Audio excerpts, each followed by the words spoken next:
के second part यानी कि KGF चैप्टर 2 को आज हम आपको सुनाएंगे। गरुड़ा रॉकी के हाथों मारा गया। यह खबर KGF मुंबई, बेंगलोर, दिल्ली, यहाँ तक कि दुबई के इनायत खलील तक भी पहुंच चुकी है। गरुड़ा को KGF में उसके ही सैनिकों के आगे मारकर भी रॉकी बेखौफ सबके सामने सीना ताने खड़ा है, क्योंकि 20,000 मजदूरों के आगे सेनापति वानरम के 400 सैनिक रॉकी का कुछ भी नहीं बिगाड़ सकते। उधर जर्नलिस्ट दीपा हेगड़े एलराडो बुक के राइटर आनंद इंगलगी से पूछती है कि अब रॉकी KGF पर कैसे राज करेगा, क्योंकि रॉकी के हाथों गरुड़ा को मरवाने वाला अधीरा अभी जिंदा है और एंड्रयू शेट्टी, राजेंद्र देसाई और गुरु पांड्या भी KGF पर राज करने का सपना देख रहे हैं। आनंद इंगलगी अपनी स्टोरी को आगे सुनाते हुए कहता है कि रॉकी ने अपनी मां को वचन दिया था कि दुनिया का सबसे ताकतवर और अमीर आदमी बनेगा। इसलिए रॉकी वानरम और उसकी सेना को ऑफर देता है कि या तो वे KGF में रहकर ही रॉकी के लिए काम करें या 20,000 मजदूरों के हाथों मारे जाएं। तभी वहां गरुड़ा का छोटा भाई विराट आ जाता है।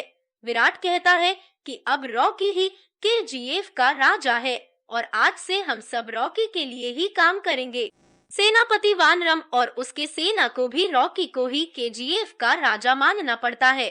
अब रॉकी 20,000 मजदूरों से कहता है कि तुम कई सालों से KGF पर मजदूरी कर रहे हो, लेकिन अब तुम लोग यहाँ गुलाम नहीं हो। तुमको तुम्हारे काम के लिए KGF में वह सब मिलेगा जिसके तुम सब हकदार हो, लेकिन फिर भी अगर कोई KGF छोड़कर वापस अपने घर जाना चाहता है तो जा सकता है, उसको कोई नहीं रोकेगा।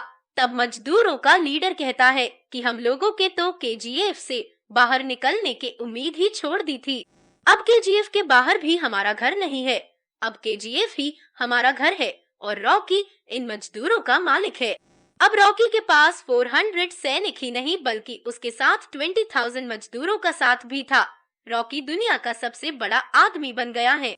उधर अधीरा जो कई सालों से गरुड़ा को मारने की कोशिश कर रहा था, लेकिन अब गरुड़ा के मरते ही रॉकी ने KGF पर कब्जा कर लिया है, इसलिए अधीरा अब रॉकी को मारना चाहता है। रॉकी एंड्रयू शेट्टी, राजेंद्र देसाई और गुरु पांड्या को भी एक ऑफर देता है कि या तो वह रॉकी के लिए काम करे या रॉकी उन सबको मार देगा। अब क्योंकि रॉकी के चाहने वाले ज्यादा थे, इसलिए कोई भी रॉकी से दुश्मनी मोल नहीं लेना चाहता था। इसलिए एंड्रयू शेट्टी, राजेंद्र देसाई और गुरु पांड्या भी रॉकी के लिए काम करने लग जाते हैं। जो कोई भी रॉकी के खिलाफ खड़ा होता है, रॉकी उसे मार देता है। रॉकी ने KGF का सोना बेचकर होने वाले कमाई को गरीबों में बांटना शुरू कर दिया था। एक दिन रॉकी रीना से मिलने बेंगलोर जा रहा होता है, लेकिन रॉकी इसके बारे में किसी को नहीं बताता और रीना से मिलने बिना किसी सिक्योरिटी के अकेला ही चला जाता है। लेकिन रॉकी के रीना से मिलने की खबर अधीरा को मिल जाती है। अधीरा रॉकी पर हमला करवा देता है। उस हमले में रॉकी मारा जाता है। अब यह खबर आग की तरह फैल जाती है कि रॉकी की कार बम ब्लास्ट में मौत हो जाती है। यह खबर सुनते ही फिर से एक बार KGF में हलचल मच जाती है। रॉकी के मरते ही अधीरा KGF पर कब्जा कर लेता है। असल में रॉकी के अकेले रीना से बेंगलोर मिलने की खबर विराट ने ही अधीरा को दी थी। विराट कब से KGF में रहकर इस मौके का इंतजार कर रहा था, लेकिन अधीरा और विराट यह नहीं जानते कि रॉकी को उनके इस प्लान के बारे में पहले से ही पता चल गया था। इसलिए रॉकी उस हमले में मरा नहीं, बच गया था। जब अधीरा और विराट KGF में रॉकी के मरने का जश्न मना रहे होते हैं, तभी वहां रॉकी आ जाता है। रॉकी को जिंदा देखकर वह दोनों हैरान हो जाते हैं, जबकि KGF के मजदूर रॉकी को जिंदा देखकर खुश हो जाते हैं। विराट और अधीरा KGF से भागने की कोशिश करते हैं, लेकिन रॉकी विराट को पकड़ लेता है और मार देता है, लेकिन अधीरा KGF से भाग जाता है। उधर रमिका सेन प्राइम मिनिस्टर बन जाती है। सत्ता में आते ही वह KGF और रॉकी के खिलाफ सबूत इकट्ठे करने लग जाती है। कमल, जो शुरू से ही रॉकी का दुश्मन है और रीना से शादी करना चाहता है, रमिका सेन को KGF और रॉकी के राज के बारे में बता देता है। अधीरा जानता है कि रॉकी को अकेले नहीं मारा जा सकता, इसलिए अधीरा दुबई के इनायत खलील से कहता है कि रॉकी को मारने के लिए उनको एक प्लान बनाना होगा। अधीरा एंड्रू शेट्टी और गुरु पांड्या को भी अपने इस प्लान में शामिल कर लेता है, लेकिन वह राजेंद्र देसाई को रॉकी के खिलाफ तैयार नहीं कर पाता, क्योंकि वह अपनी बेटी रीना देसाई के रॉकी से प्यार करने के कारण रॉकी को मारना नहीं चाहता। सबसे पहले अधीरा कमल के हाथों रीना का किडनैप करवाता है और फिर राजेंद्र देसाई से कहता है कि वह रॉकी को बताए कि कमल ने रीना का किडनैप कर लिया है और बदले में वह रॉकी से अकेले में मिलना चाहता है। अधीरा फिर राजेंद्र देसाई को भी मार देता है।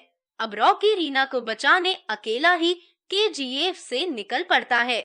रॉकी के केजीएफ से निकलते ही इनायत खलील अपनी सेना लेकर केजीएफ पहुंचता है। वह केजीएफ पर हमला करते हैं और फिर केजीएफ के सैनिकों और सेनापति वानरम को भी मार देता है। फिर इनायत खलील केजीएफ के बाहर चारों तरफ बम बिछा देता है। फिर जब रॉकी रीना को बचाने केजीएफ से बाहर आता है तो अधीरा रॉकी को रास्ते में ही रोक लेता है।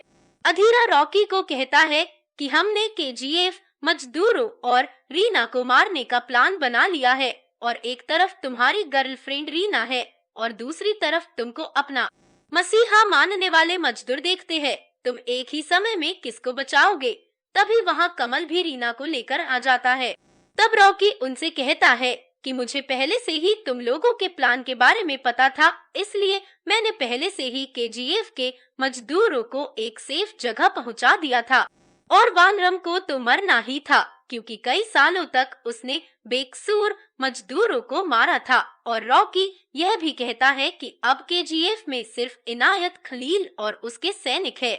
रमिका सेन ने भी रॉकी के खिलाफ डेथ वारंट इशू कर दिया है और केजीएफ पर इंडियन आर्मी का हमला होने जा रहा है। लेकिन रमिका सेन यह नहीं जानती कि हमले के समय न तो रॉकी केजीएफ में है और न ही केजीएफ के मजदूर, इसलिए इंडियन आर्मी इनायत खलील और उसकी सेना पर हमला कर देती है और उनकी वही केजीएफ में मार देती है। इधर रॉकी अकेला ही अधीरा और उसके आदमियों से मुकाबला करता है। एंड्रू और शेट्टी भी रॉकी को मारने वहां आ जाते हैं, लेकिन रॉकी उन सबको एक एक करके मार देता है। फिर अधीरा और रॉकी के बीच में फाइट होती है और रॉकी अधीरा को मार देता है। फिर रॉकी कमल को मारकर भी रीना को बचा लेता है। इसके बाद रॉकी रमिका सेन के आगे सरेंडर कर देता है और केजीएफ पर गवर्नमेंट का कब्जा हो जाता है और केजीएफ एक सरकारी संपत्ति बन जाती है। रॉकी के सरेंडर करने के बाद लोगों ने उसके जेल जाने का विरोध करना शुरू कर दिया था। आखिर में सरकार यह फैसला नहीं कर पाती कि रॉकी हीरो था या विलेन, इसलिए गवर्नमेंट ने रॉकी को कहीं अंडरग्राउंड कर दिया। अब कोई नहीं जानता कि रॉकी कहाँ है। पुलिस ने रॉकी को छोड़ दिया है या उसे सजा दी गई है, यह बात लोगों के लिए राज ही है। लेकिन लोगों ने रॉकी का मूर्ति बनाकर उसे पूजना शुरू कर दिया था।